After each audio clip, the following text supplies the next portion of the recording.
So today I wanted to make a video. Obviously I'm sitting here and making a video, so that's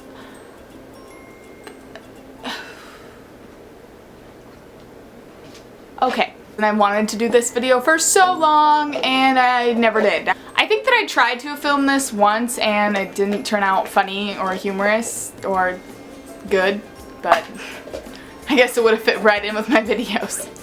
I wanted to make a video on why I was a strange child, because I was an extremely strange child, and I think that the internet needs to know why. Number one, a reason why I was a strange or weird or devil child, if you may. No, this one's pretty messed up. I thought toys were alive for like a good 5 years of my life. I'm not even kidding. Let me give a backstory. Me and my best friend Riley were sitting there just, you know, we minding our own business, playing with some toys, you know, typical kid stuff. We had these stuffed animals, okay? There were these cats and they were matching and their names were Chocolate and Duchess, I believe. And we were sitting there and I could have sworn that they ran and switched spots in the hallway. I don't know. One of them was sitting on one end of the hallway, or like the hall opening, and one was sitting on the other. And for some reason, I thought that I saw them run and switch places, and I told Riley that I did, and we just believed that toys were alive from there on. We would literally, I'm not kidding, we would make them talk for us. Wait, what? We would talk and pretend like it was the toys talking, and I don't really know how any of that worked. We legitimately pretty much believed that they were alive, considering we were the ones talking for them. It was very weird. To build on that, we also had Littlest Pet Shop weddings. I don't know if you guys know what Littlest Pet Shops are, or if you ever had them in your life, because I had like 80 at one point. It was the best thing ever, and that was not even near enough. But Littlest Pet Shops are these little tiny figurines, and they're animals, and we had so many.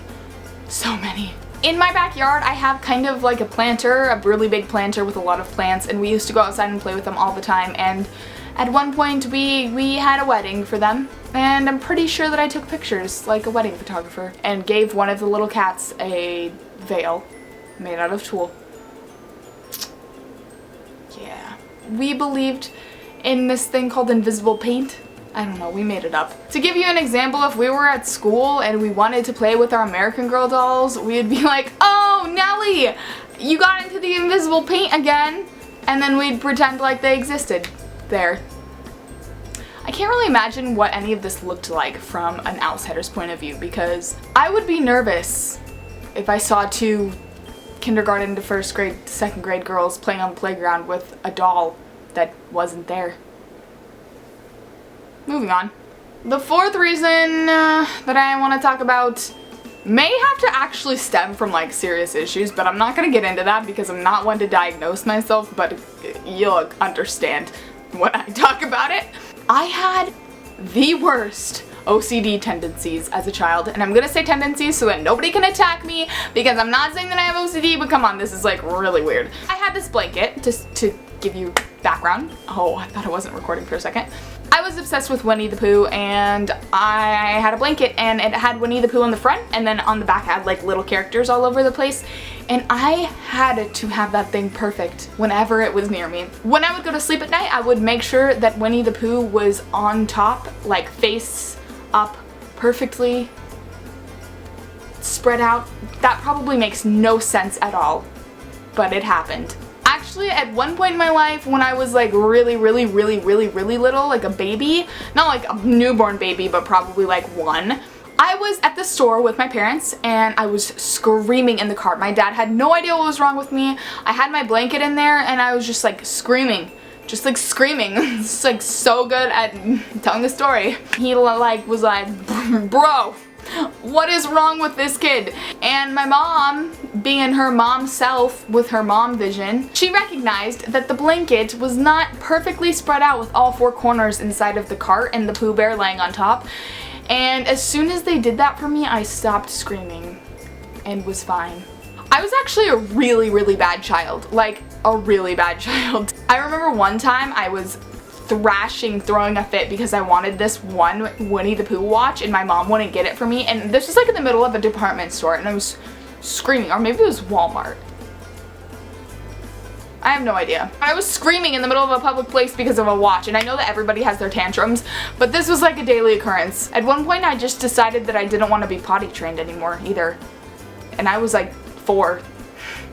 Imagine a 4-year-old just like, yeah, I don't want to be potty trained anymore. Maybe I was younger. Who knows? Maybe it was yesterday. A last reason, because I've completely forgotten what number we're on, but I want to talk about this one because it still applies to my life today. I hated boys. I hated them with a flaming passion. Our neighbors from across the street had 2 older sons and I hated them. Every time I would see them I would scream, or I would like hide my face, and it was bad.